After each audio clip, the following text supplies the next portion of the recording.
কি হয়েছে? তুমি কল ধরতেছো না কেন? আমি স্টেশনে এসে দাঁড়ায় আছি। তুমি কই? তুমি চলে আসছো। আসলে একটা প্রবলেম হয়ে গেছে, বুঝছো? প্রবলেম মানে? কি হয়েছে? আসলে দেখো, আমি বাসায় সব জানাইছি। তো আম্মু বলতেছে যে এই মেয়ের বাপ মায়ের পরিচয়টাই নাই, সেই মেয়ের আমি ঘরে তুলতে পারবো না। তুমি রাগ করো না, আমার আসলে কিছু করার নাই। আমি আমার ফ্যামিলির কথার বাইরে যাইতে পারবো না।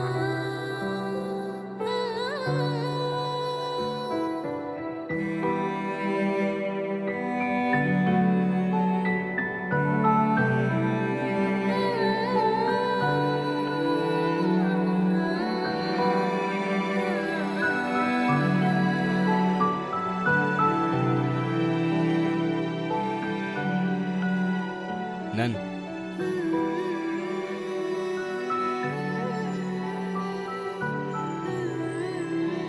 এই শহরের মানুষগুলোর জন্য কান্না করে লাভ নেই, মুখটা ধুয়ে ফেলেন, আর পারলে সাথে নিজের কষ্টগুলোও মুছে ফেলেন।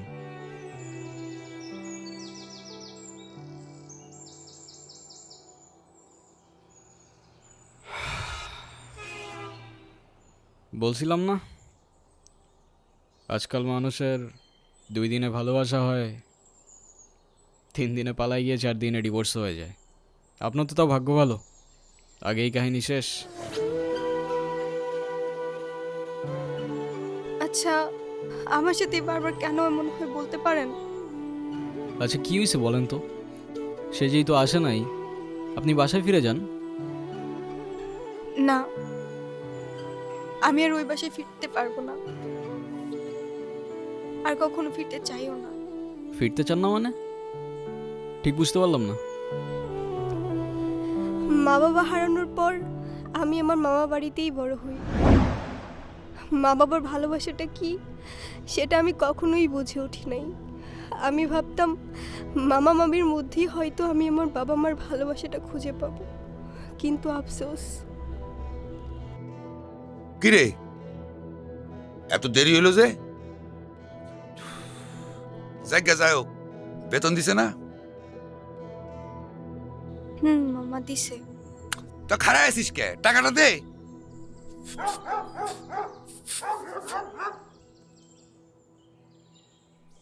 দেরি এনে এই 500 টাকা তোর কাছে রাখ।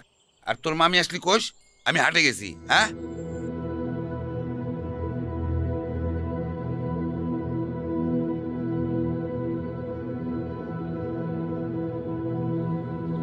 মামার একটা বদ অভ্যাস, মামা জুয়ায় আসক্ত।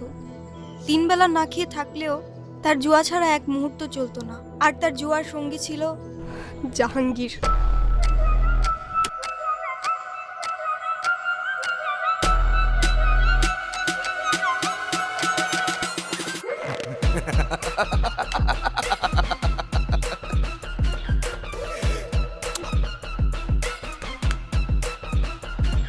নে আয়, আর 3000 টাকা দে।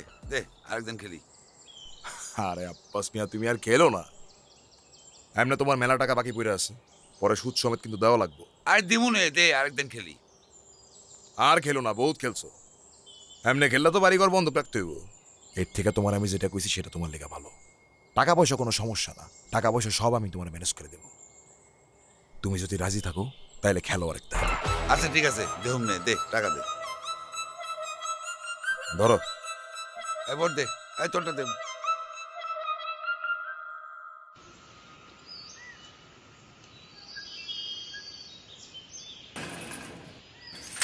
জাহাঙ্গীর নিজের স্বার্থ উদ্ধারের জন্য সব কিছু করতে পারে।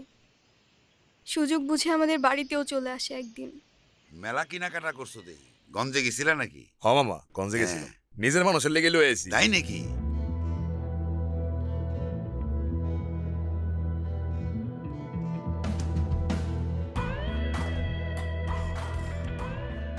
মামা, হ্যাঁ। এই জিনিসটা আপনার জন্য। এইটাও আনছো নাকি? দাও দাও দাও। মামা, নুপুরের জন্য কিছু গঞ্জের থেকে কেনাকাটা করছিলাম, আমার একটু পরে দিতে কর না। তাই নাকি? রেখা, রেখা, এইগুলো ওরে পড়ায় নিয়ে আসো। আজকে জাহাঙ্গীরের লগে ওর বিয়া দিমু। কি কন? মাইয়াডার তো কিছুই কর নাই। কেন ওরে কল লাগবো কেন? বেশি কথা বাড়ানো তো, যাও ওরে রেডি করে নিয়ে আসো, যাও। মানতে কষ্ট হলেও সেদিন বুঝতে পারছিলাম আমার মামার কাছে আমার দামটা জুয়ার আসরের থেকে খুব বেশি কিছু না।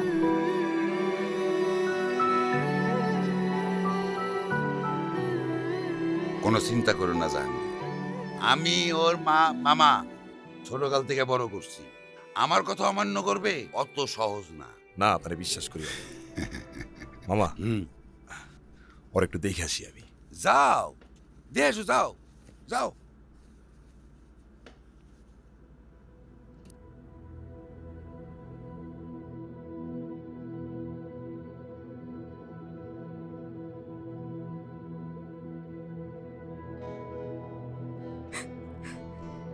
দেহি আমার হবু বউডারে কেমন লাগতেছে, কিন্তু কি যেন একটা কমতি কমতি মনে হইতেছে। কি কমতি মনে হইতেছে? তুমি তো বয়স আসতেছ, কিন্তু আমি তো শেরনি পরিনি। যাই শেরনিটা পইরাই আর পুরো বাড়ি সাজানোর ব্যবস্থা করতেছি আমি।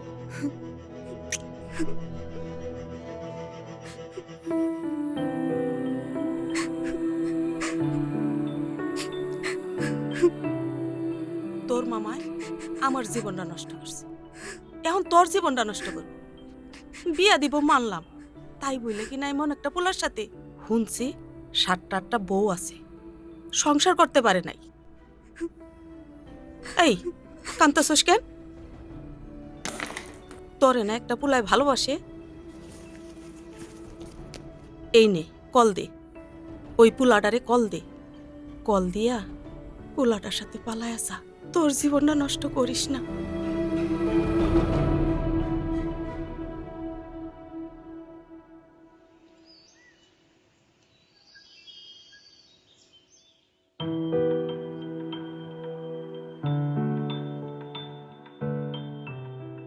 রনি আমাকে সব সময় বলতো ও নাকি আমাকে অনেক ভালোবাসে, আমার জন্য সব কিছু করতে পারবে।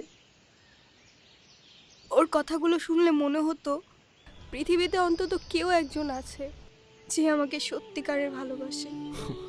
আর যখন কাঁধে দায়িত্বটা পড়লো, সেই ভালোবাসা জানালা দিয়ে পালায় গেল, তাই তো? আমি তোমাকে ভালোবাসি। শুধু এই 3টা শব্দ বলে দিলেই তো আর ভালোবাসা হয়ে যায় না। সারা জীবন পাশে থেকে দায়িত্বটা কাঁধে নিয়ে তারপর ভালোবাসাটা প্রমাণ করতে হয়। আমি এখন কই যাব, কি করব, কোনো কিছুই না বুঝে উঠতে পারছি না। আমি যাচ্ছিলাম একটা জায়গায়, আপনি চাইলে আমার সাথে যেতে পারেন। কোথায়? ভব নদীর 13 পারে। এটা আবার কোথায়? সেটা আমিও জানি না, চলেন খুঁজে দেখি পাই কি না। আরে চলেন চলেন, যদি গন্তব্য খুঁজে না পাই দরকার হয় আবার আপনাকে দিয়ে যাবো এখানে, কেমন?